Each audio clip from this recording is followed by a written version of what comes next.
Hi you guys, what's going on? Kim here. This is my little cozy space. I was able to take some of my Harry Potter stuff and put it on a little table here.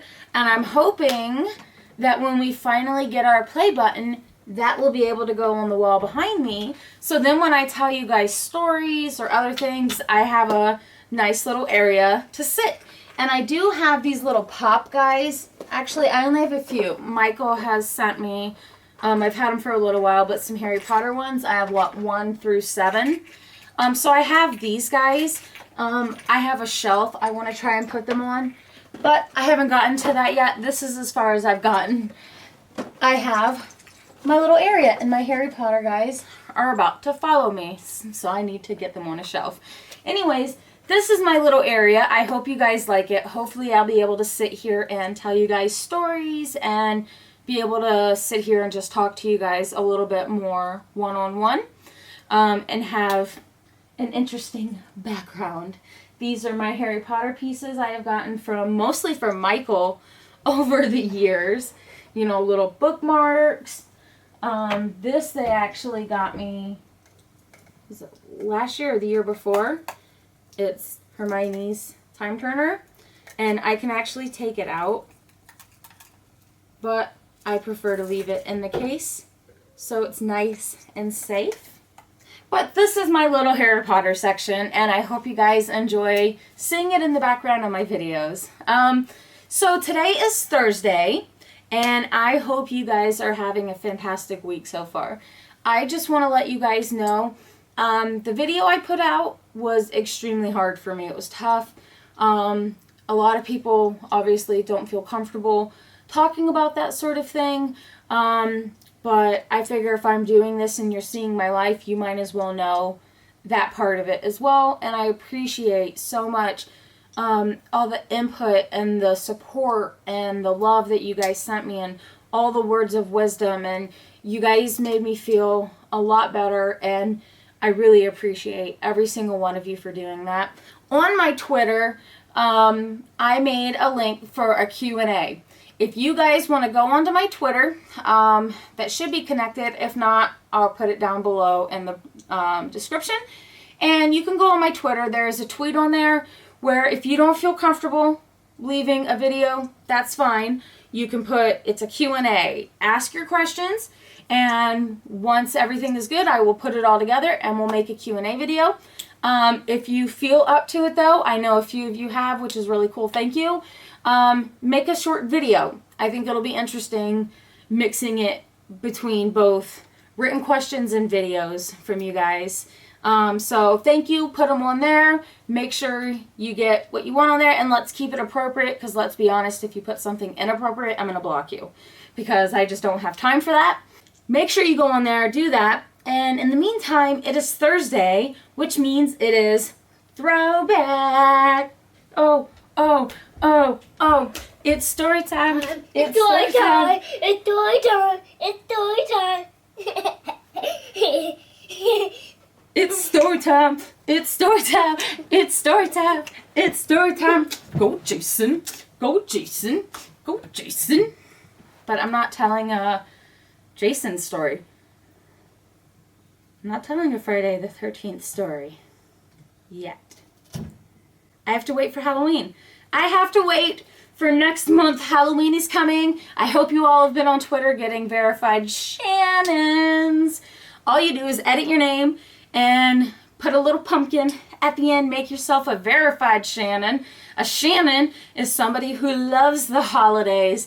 Every holiday, from Easter to Christmas, Thanksgiving, Halloween, St. Patrick's Day, Shannon loves them all. And if you love the holidays as much as Shannon and you want to be a verified Shannon, join Bridget West, follow her on everything, and become verified Shannon. She started our movement. For all the pumpkins you see at the end, they are all verified Shannons, and that is thanks to Bridget West. Alright guys, so what I'm actually going to tell you is, as some of you may already know, Kyle and I, our anniversary just passed. We have been together for 14 years, and we have been married for 3. I have received many questions over the years from people wanting to know why didn't Angry Grandpa come to your wedding? Why wasn't Grandpa there? I've never really spoke on it before because there were some private things going on and I didn't really want to let out any of their information. But now that their information that is the reason why he kind of wasn't there has been out there, I've talked to Michael and he's like, yeah, go ahead, tell the story. So this is the story of why Grandpa was not at my wedding. Some people seem to speculate that it was because my dad and Kyle didn't like each other, and that's not the truth. That's not the reason my dad wasn't there. At the time, they really weren't that close, and even I wasn't super close with my dad at the time. But that's not the reason why. He didn't come to my wedding because he hated Kyle and he hated the marriage. That had nothing to do with it. You know, we already had kids. He was happy for us. That wasn't the issue. The problem was, I called my dad and I said, Dad, I want to let you know something. Kyle and I, after 11 years of being together, we're getting married.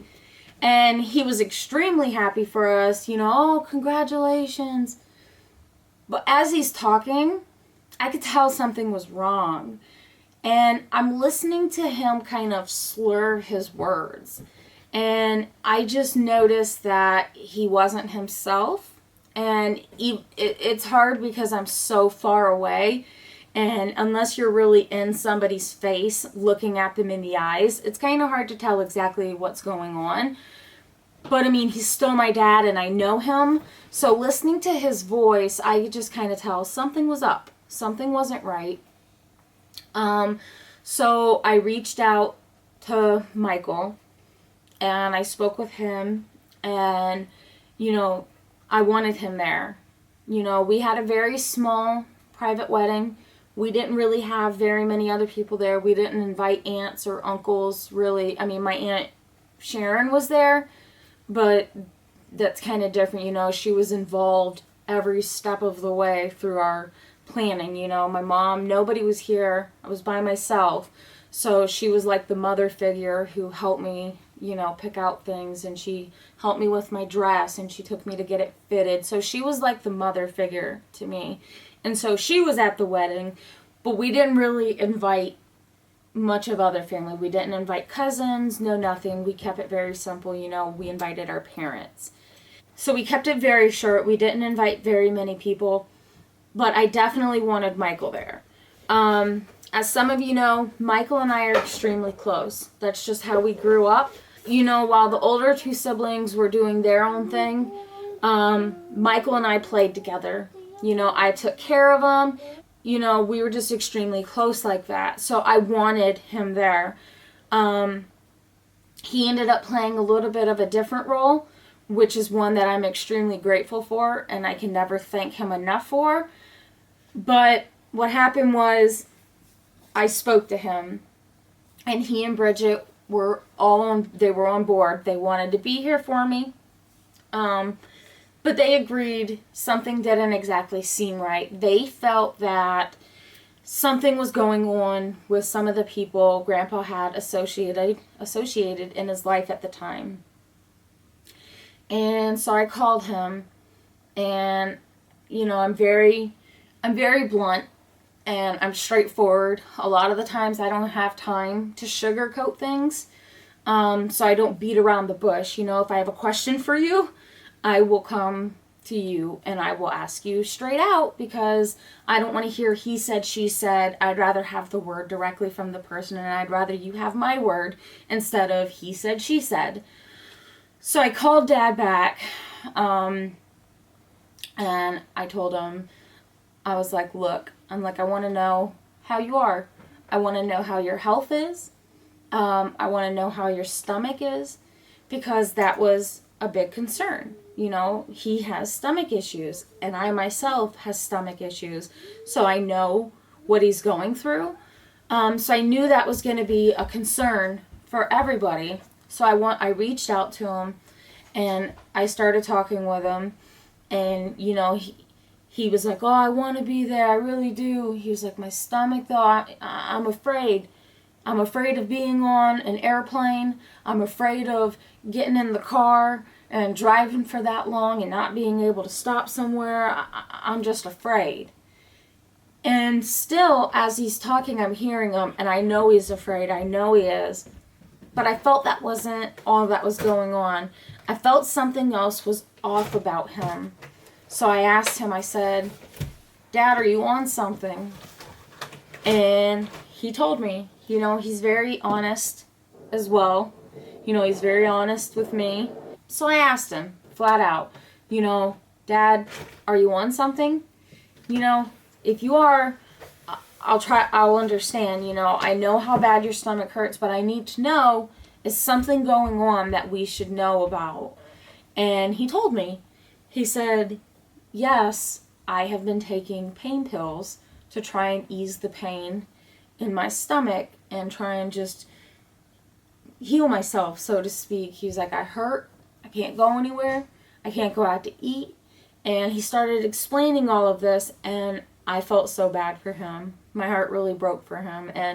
But at that point, I felt like he was having a problem. You know, he wasn't really going to the doctor for this. Bad influences that were around him at the time were feeding him pills. And they were keeping him supplied and numb. And I didn't like that. And so I spoke to him and I was like, Dad, I don't think you'll be able to come. I don't think you'll be able to make it. And he got upset and he started crying and he was like, I know, I agree, but I didn't know how to tell you.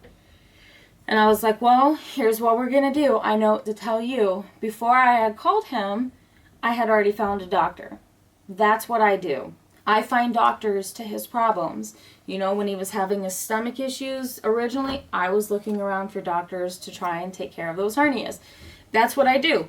I try to find somebody to help him, to actually help him, instead of feeding him something else that is just going to mask what's going on. So I found him a doctor and I made him an appointment. And I told him, I was like, Dad, I don't think you should come. He agreed. And after we talked, I told him, you know, you have an appointment such and such day, and I would like for you to be there and talk to this doctor and tell him exactly everything that's going on. I'm like, right now, make a list. Tell yourself everything in your head, what you were thinking right now, what you were feeling. I'm like, before your appointment, leading up to it, just jot things down, you know, stuff that just comes up that you think you're going to forget by the time the appointment comes, write it down. You know, make yourself a note. And he agreed. So I called Michael back and I said, Mike, you know, listen, this is what's happening. And Dad is going to see a doctor, so he will not be at my wedding. And, you know, Michael was kind of bummed for that because we all wished Dad could be there. But we understood. He understood. There was something, a bigger picture. You know, we've been together for a long time. You know, yes, we're getting married, but the bigger picture is his health. And I was more concerned for that. So, I said to Michael, I'm like, I love you. I appreciate you coming here for me. I appreciate you, you know, because they had already bought their tickets. Like the day I asked him to come, he and Bridget had already booked their tickets to come here. So I said to him, I'm like, would you please do me the honor of walking with me? And that's what ended up happening. Michael and Bridget came to my wedding, and Michael walked me down the aisle, so to speak, the sidewalk, with my girls, and we got married next to the rapids in Niagara Falls. And it was a beautiful wedding. We all missed Dad. We wished he could have been there with us, but we knew that he was getting help, and we were hopefully going to get him on the right track. And so we thought about him the whole day. I carried a picture. I kept it tucked inside my bouquet, you know, because even though he wasn't there, he was there with me. So I did carry a picture of him with me, so he didn't miss it. So technically he walked with me down the sidewalk. He walked with Michael and I. So, you know, it's a little tough because I don't like putting their information out there like that. I don't really, even though that's my family, I don't feel like that's my business to get involved with what they have going on and putting their information out there, because it's not my place, you know. It's just, I just felt like it wasn't my place to be like, oh, well, he didn't come because, you know, people had him messed up on pills. Because at the time, it was not appropriate for me to say, but it has been out there now. You guys have known, you know, he had a problem, and you know the people that were giving him that problem, and you know that they are out of his life. They have been out of his life, and we're grateful for that as well. But that is why Grandpa was not at my wedding. So, guys, I hope that answers the question for you. I hope you understand. I certainly understood, and everyone else who supported us and loved us and that was here for us, they all understood as well. But Mom was here. So, I mean, you know, we had a great day. You know, we thought of him. He was there with us, even though he wasn't physically here with us. We missed him, but that's why. That is why Angry Grandpa was not at my wedding, and that is why Michael walked me down the sidewalk. So, guys, thanks a lot for watching. I appreciate it, and I hope you enjoyed this story time. If you did, like, subscribe. If you didn't, like, subscribe. Have a good night, guys.